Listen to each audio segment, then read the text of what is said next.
Glorioso Deus e eterno Pai, é com muita humildade, ó Deus, que nos colocamos diante da Tua face, e na Tua santa presença, meu Deus, eu venho, Pai, interceder em favor de todas as vidas, Pai, que estão totalmente atormentadas.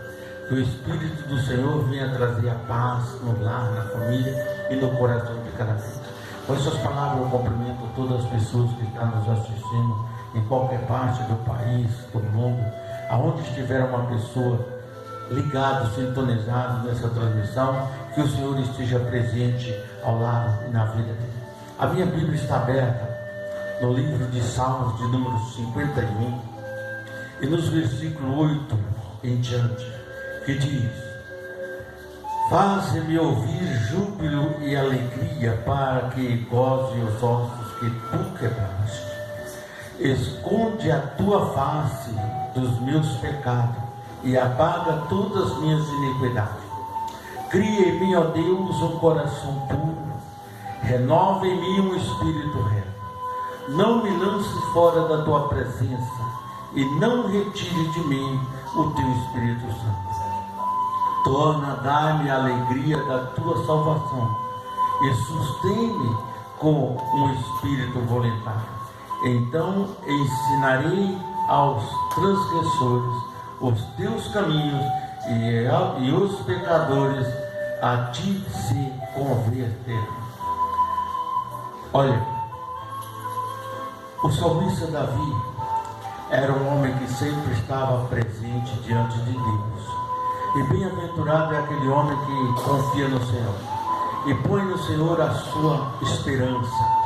Aqui vemos Davi pedindo e clamando a Deus para que Deus sempre esteja perto dele.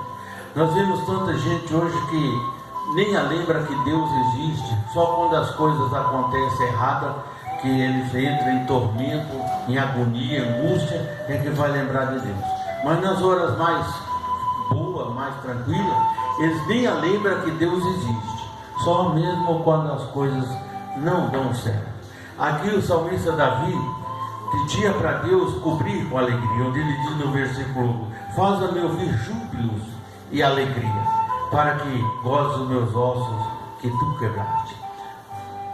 Às vezes nós sofremos tantas consequências, tantas setas inimigas, e nós sentimos-nos quebrados diante de Deus. E aqui Davi pedia para que Deus o fizesse jubilar de alegria, porque era importante para Deus. O versículo 9 diz, ele diz: esconde a tua face dos meus pecados e apaga todas as minhas transgressões. Esconder a face do pecado é quando nós reconhecemos que erramos e vamos aos pés do Senhor e pedimos perdão. Quando nós pedimos perdão ao Senhor, Ele imediatamente Ele cobre-nos com as suas mãos e afasta de nós o pecado. Mas temos que entender que Deus não é brincadeira.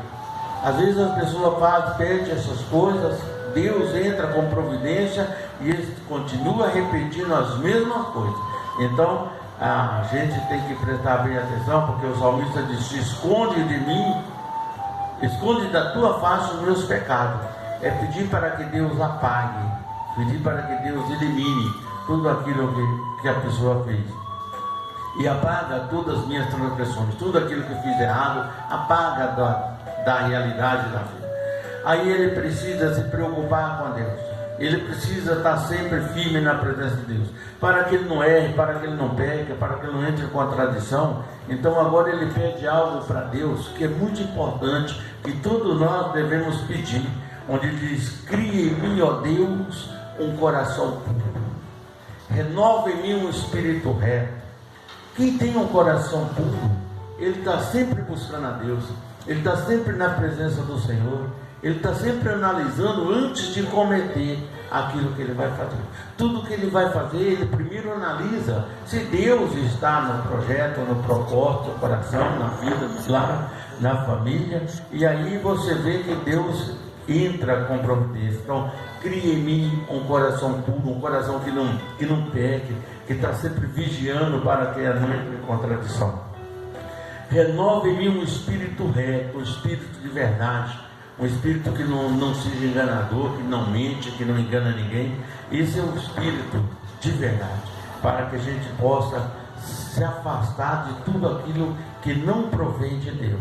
Então ele diz: não me lance fora da tua presença, e não retire de mim o teu Espírito Santo.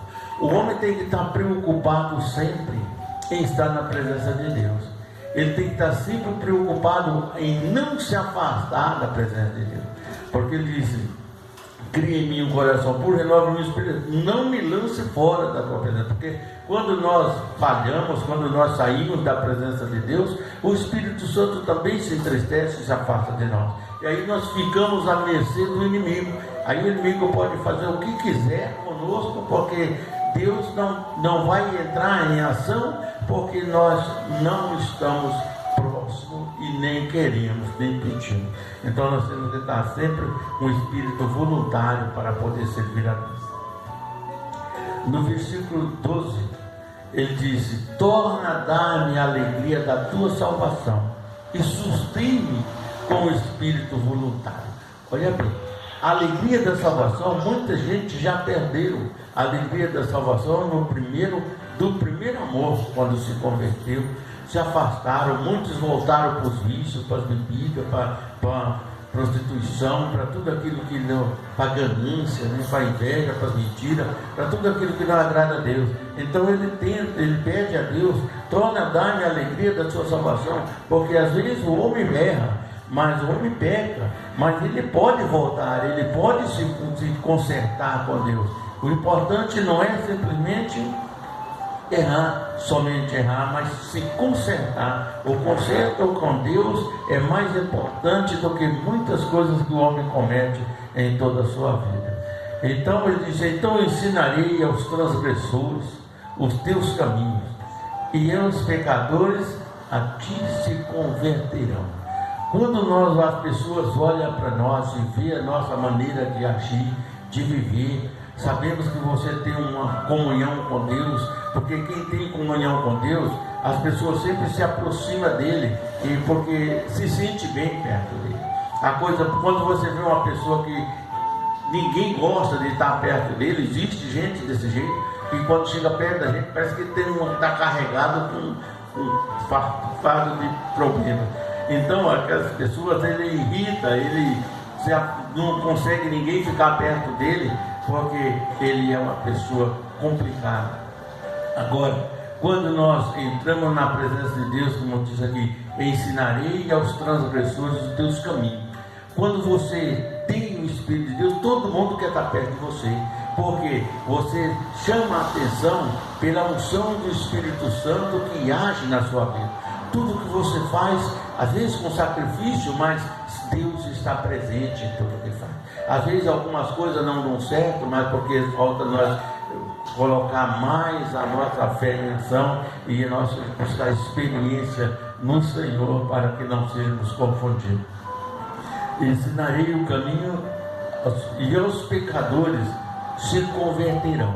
Quando as pessoas se aproximam de você, que sente bem perto de você, você começa a evangelizar essa pessoa, ele termina se convertendo, chegando a Jesus, mudando de vida e mudando de história. Então é muito importante quando você busca a Deus, porque você vai perceber que as pessoas gostam de conversar com você, gostam de estar perto de você. Às vezes você não tem nem tempo, você não tem nem, às vezes, muita vontade de fazer aquilo ali, mas as pessoas amam a pessoa de Deus que está em você. Então você se sente uma pessoa sempre atraente, e quando você prega, as pessoas ouvem. Hoje mesmo eu estava fazendo aquele culto fúnebre lá, tinha poucas pessoas na hora que nós começamos, tinha um outro funeral ao lado da capela, e quando eu comecei a pregar, de repente a sala encheu, que não cabia o pessoal. Por quê? Porque a palavra de Deus, o Espírito Santo atrai a pessoa, e eles querem ouvir.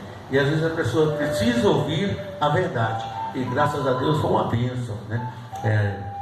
O irmão estava ali morto, mas as almas estavam atentas a tudo que se foi falado ali naquele culto, porque porque o Espírito de Deus é quem traz as pessoas. E quando você é uma pessoa que tem o Espírito Santo e zela disso, tem a alegria da salvação, você passa a ensinar e a conquistar as pessoas e a ganhar as pessoas para Jesus. Porque é muito importante, quando nós ganhamos uma alma para Jesus, nós ganhamos um tesouro. Não tem dinheiro que pague a salvação de uma pessoa. Então a gente tem que estar sempre buscando. Por isso que Davi fala: cria em mim um espírito reto, né? Para que a gente pode fazer as coisas de Deus e ser ungido e abençoado, e Deus estará cobrindo com as nossas vidas. O versículo 14 diz assim: livra-me dos crimes de sangue, ó Deus, Deus da minha salvação, e a minha língua louvará altamente a tua justiça. Olha bem, aqui você vê Davi de uma forma exposta, dizendo: livra-me do crime. A gente tem que sempre estar pedindo a Deus para que a gente não venha cometer nenhum problema que venha nos tornar um crime, porque às vezes a gente nem espera, mas é perseguido e a gente termina acabando em contradição. Por isso ele diz: Deus da minha salvação, e a minha língua louvará altamente aos Deus a sua justiça. Então é importante, quando você passa por uma situação nesse gênero, você louva a Deus de justiça, Deus de paz, Deus de alegria, e aí Deus vai abençoar. O versículo 15 diz: abre, Senhor, os meus lábios, e a minha boca entoará o teu louvor.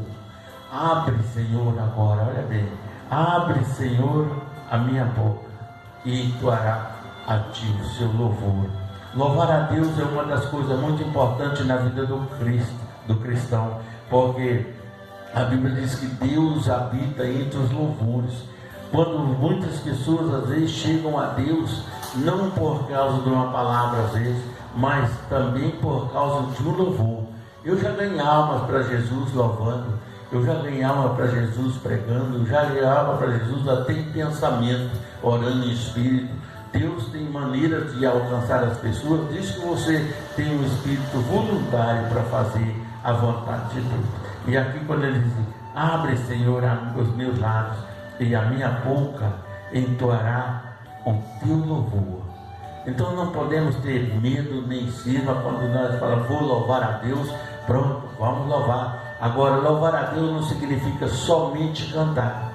Eu posso louvar a Deus orando, eu posso louvar a Deus pregando, eu posso louvar a Deus de várias formas. Agora, geralmente a pessoa, quando fala louvor, é cântico, né? Então, porque a Bíblia diz que Deus habita entre os louvores. Então, você precisa louvar, precisa falar, precisa evangelizar, precisa mudar de vida, porque aí você tendo o poder, a unção do Espírito, as pessoas vão ser atraídas por aquilo, porque ele vai sentir em você algo especial e quer estar sempre perto de você. Para isso acontecer, temos que buscar em oração, jejum, pagar o preço e ser fielmente a Deus, para que Deus abençoe a nossa vida. O versículo 16 diz: porque te não comprases em sacrifício, senão eu os daria. Tu não te deleita em holocausto. A Bíblia é realidade. Deus não se agrada simplesmente em holocausto, como de um coração reto, limpo, sincero e abençoado. Então a gente tem que estar mais, às vezes você pode fazer uma oferta grande, uma coisa grande, mas um holocausto grande, mas para Deus não importa tanto. É bom porque prova a tua fé, porém para Deus o seu coração abençoado, seu coração aberto, humilde, contrito a Deus é mais importante do que tudo. O versículo 17 diz: o sacrifício para Deus são os espíritos quebrantados. A um coração quebrantado e contrito não desprezará, ó Deus. Então Deus não jamais vai desprezar alguém que tem um coração abençoado, coração contrito, levado a Deus, humilde, né? Porque humildade não está no nosso vestir, no nosso calçar, no nosso pensar, A humildade está na nossa maneira de agir e de pensar. Então, porque às vezes tem pessoas aí que não tem nada, mas isso não significa que ele seja uma pessoa pobre. Ele é pobre financeiramente, mas é rico em Deus, em unção. E tem outros que são milionários e não tem nada, são miseráveis, pobres, cego e nu, como a Bíblia diz. Por quê? Porque ele tem tudo, mas não tem. E muitos são ricos e humildes, e existem muitos que não têm nada e são complicados, são terríveis. Quando você chega perto dele, é complicado. Não falta Deus no coração. A bênção dele abençoa, ó Sião, segundo a sua boa vontade, edifica os muros de Jerusalém. Então te agradará de sacrifício, de justiça, dos holocaustos e das ofertas queimadas. Então se oferecerão novilhos sobre os teus altares. Aqui está o que eu acabei de dizer. Abençoa. Quando você tem o seu coração contrito, tudo que você pega, Deus abençoa. Tudo que você oferecer a Deus, Deus recebe e contribui com você em bênção. Transforma em bênção aquilo que você colocou a Deus, e Deus recebe. Tem muita gente que dá grandes coisas, mas querendo mais do que ele merece. Então aí Deus não vai responder. Mas quando você faz simplesmente por amor a Deus, por amor à obra, Deus vai te abençoar e vai receber todas as suas ofertas, todo o seu sacrifício, não importa qual seja, se seja de uma pombinha ou se seja de um boi, se seja de uma moeda ou se seja de um talento, que são 37 quilos e 800 de ouro. Então não importa qual seja o valor pessoal, mas importa o valor espiritual. Esse foi importante para Deus. Aí Deus vai te abençoar de uma forma especial, para a honra e a glória do nosso Deus. Quero estar orando por vocês agora, para que todos possam alcançar de Deus uma bênção, e que onde quer que você esteja, Deus alcance o seu lar, a sua família. Glorioso Deus e eterno Pai, Senhor, Criador dos céus e da terra, neste momento, Senhor, eu venho levar o meu coração até o trono da Tua santidade, e venho, Pai, pedir que nesse instante abre as portas, meu Deus, e derruba por terra todas as barreiras, muralhas, perseguições, angústia, ansiedade, depressão, inveja, sistema nervoso abalado, seja, meu Deus, eliminado pelo poder do Espírito Santo. Senhor, aonde quer que esteja uma pessoa triste, cansada, batida, amargurada, desorientada, perturbada, nervosa, entra com providência e traz a paz, a calma no coração do teu povo. Aonde eles estiverem, meu Deus, esteja tu presente, Pai, para abençoar a cada vida. Entra nos hospitais agora, Senhor, nas UTIs, nas CTIs, nas enfermarias, nos manicômios, e liberta o teu povo de uma forma especial. Entra com providência, meu Deus, e realiza todos os sonhos, projetos, propósitos do coração do teu povo. Entra, Senhor, também, meu Deus, no casamento, no lar, na família, na vida pessoal, espiritual, conjugal, familiar, sentimental, e abençoa para a honra e a glória do seu nome. Salva as almas que se encontram distante de ti, em nome do Pai, do Filho e do Espírito Santo. Sejam abençoados em nome de Jesus. Ficam com Deus, tenham um ótimo final de noite, e que Deus abençoe a cada um de vocês, e até a próxima oportunidade em nome de Jesus. Ficam com Deus e um abraço.